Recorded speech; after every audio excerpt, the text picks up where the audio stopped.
Welcome students. I hope that you are hale and healthy at your places. Let us discuss the question answers of how to tell wild animals. Where are the Asian lions found? आपको पता है कि इस poem की जो poetess है वो Caroline Wales हैं। तो इसका जो फर्स्ट क्वेश्चन है that I am going to discuss with you, where are the Asian lions found, कि पोएम में क्या बताया गया है कि एशियन लायंस जो हैं वो कहां पर पाए जाते हैं। The answer is they are found in the jungles of the eastern countries, कि जो एशियन लायंस हैं वो ईस्टर्न कंट्रीज के फॉरेस्ट में, जंगल्स में पाए जाते हैं। The second question is what does Carolyn Wells say about the Asian lion in the poem? Answer is, question है कि कैरोलिन वेल्स जो है वो एशियन लायन के बारे में पोइम में क्या कहती हैं। तो आपने पोइम में पढ़ा था कि एशियन लायन की बॉडी के बारे में बताया है कैरोलिन वेल्स ने, और वो किस तरह से अटैक करता है, और आपको पता चलता है कि ये एशियन लायन है। So answer is, Carolyn says that the Asian lion is a very large animal, कि एशियन लायन जो है वो बहुत बड़ा जानवर है, and it is of brownish yellow colour, उसका कलर जो है वो भूरा, पीला और भूरा जैसा डार्क कलर है, and it roars before killing its prey. Prey PREY, prey का मतलब होता है बेटा शिकार। तो ये अपने शिकार को मारने से पहले गरजता है, रोर करता है, ROAR, ठीक है। तो it roars before killing its pray, यह अपने शिकार को मारने से पहले खूब जोर से गरजता है। How can you tell a lion from a Bengal tiger?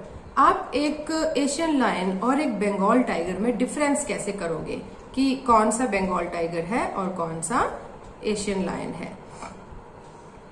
हालांकि दोनों की फिजिक में बहुत डिफरेंस होता है, लेकिन पोइट का अपना तरीका है बताने का। So she says, a lion has a large body and it has a tawny coat. Tawny मैंने आपको पोइम करवाते हुए बताया था कि येलो कलर है ये एक। तो उसका जो लायन है वो उसकी बहुत बड़ी बॉडी है और उसकी येलोइश ब्राउन कलर का कोट है उसकी बॉडी पे, मोटी उसकी खाल है येलो ब्राउन कलर की। And a Bengal tiger has black stripes on its body. Bengal tiger जो है उसके शरीर पर काले रंग की स्ट्रिप्स हैं, पट्टियां हैं, और उसका भी येलो कोट है बॉडी का। A lion roars when it falls upon its prey, और लायन जो है जब वो अपने शिकार के ऊपर कूदता है तो वो गरजता है। And A tiger attacks silently, जबकि एक टाइगर जो है वो चुपचाप जो है अपने शिकार को ढूंढ के उसके ऊपर अटैक करता है। Why does the poet say that a bear's hug may confuse a novice? Novice का मतलब मैंने आपको बताया था नौसिखिया, जिसे बहुत ज्यादा जानकारी नहीं है जानवरों के बारे में। तो पोइट ने ये जिक्र किया है पोएम के अंदर कि एक जो नोवाइस है वो बियर की हग जो है, जब बियर आपको आलिंगन करेगा तो समझ नहीं पाएगा नोवाइस कि ये क्या हो रहा है। तो a bear never hugs out of love, वरना तो हग जो है, आलिंगन करना प्रेम का प्रतीक है। तो लेकिन जो बियर है वो प्रेमवश आलिंगन नहीं करता है। In fact when ever it attacks its prey, जब कभी भी वो अपने शिकार पर अटैक करता है तो it hugs him very hard, तो वो उसे बड़ी जोर से कसके आलिंगन करता है कि वो उसकी हड्डियां ही जैसे तोड़ देना चाहता हो।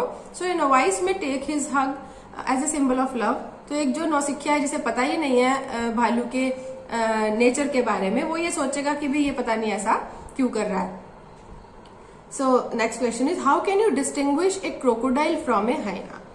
मैंने आपको बताया था क्रोकोडाइल और हाइना को कंपेयर करना इतना मतलब कोई इसका उस तरह से कोई कंपैरिजन नहीं है, बिकॉज क्रोकोडाइल जो है वो जमीन पर और पानी में रेंगता है, जबकि हाइना जो है वो एक लकड़बग्गा है जो कि भेड़िए जैसा कुछ कुछ दिखाई देता है। तो उनके बीच में क्या कंपैरिजन है। लेकिन एक चीज है कि हाइना जो है उसकी प्रॉपर्टी है कि when it comes to you, वो हंसते हुए आता है, और उसकी जो आवाज है, नेचुरल जो उसकी वॉइस है, वो ऐसी है जैसे कि इंसानों की हंसी हो। और क्रोकोडाइल जो है उसकी प्रॉपर्टी है, उसके बारे में हमने प्रोवर्ब्स भी पढ़े हैं, क्रोकोडाइल टीयर्स जैसे कि मगरमच्छ के आंसू बहा रहा है ये। तो इनके बीच में कंपैरिजन का ये पॉइंट पोइटेस ने यूज किया है। तो वो कहते हैं कि a crocodile weeps as it comes to you. आप कैसे पहचानेंगे कि मगरमच्छ जब आपके पास आएगा तो उसके वो आंखों में आंसू लेकर के आएगा। And it sheds the proverbial crocodile tears, वो आपके सामने मुहावरे वाले मगरमच्छी आंसू बहाएगा। ऑन द अदर हैंड, जबकि दूसरी तरफ when the hyena comes to you it will smile merrily as it comes. तो वो जब आपके पास आए, हिना जो है लक्कड़बग्गा आपके पास आएगा तो वो खुशी खुशी मुस्कुराता हुआ आएगा। इट डजंट मीन कि वो मुस्कुरा रहा है, ये आपको उसकी प्रॉपर्टी बताई गई है कि वो ह्यूमन बींग्स की तरह हंसती हुई उसकी आवाज आपको सुनाई देगी। How does the poet describe a chameleon? Chameleon मैंने आपको बताया था कि कैमलियन जो है हम गिरगिट को बोलते हैं, विच लुक्स लाइक लिजर्ड। तो कैमलियन जो है उसको पोइट ने कैसे डिस्क्राइब किया है? The poet says that a true chameleon, जो एक वास्तविक गिरगिट होता है, it looks like a small lizard, वो एक छोटी छिपकली जैसा दिखता है।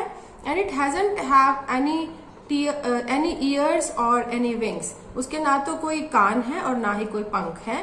But it can change its colour, ये अपना रंग बदल सकता है।